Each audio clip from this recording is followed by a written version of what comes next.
ঢাকা শহরে কেমন লাগছে? আলহামদুলিল্লাহ অনেক ভালো লাগতেছে। দাদার বাসায় এই রোদে কি এর আগে আসা হয়েছে? হ্যাঁ নাকি? আসা হয়েছে, আচ্ছা। কিন্তু এরকম গাড়ি নিয়ে কখনো আসা হয় নাই। ফার্স্ট টাইম গাড়ি নিয়ে আসলাম। আচ্ছা, অনেক আচ্ছা। ভালো লাগতেছে, অনেক সুন্দর রোড বাবুছড়া। হ্যাঁ, একদম সমতল। হ্যাঁ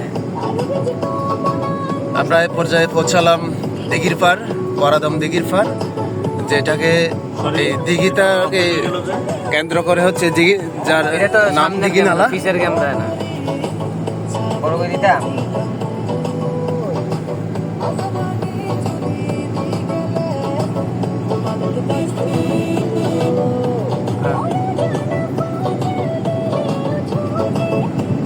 এটা ফটোতে আছে। সামনে একটা বড়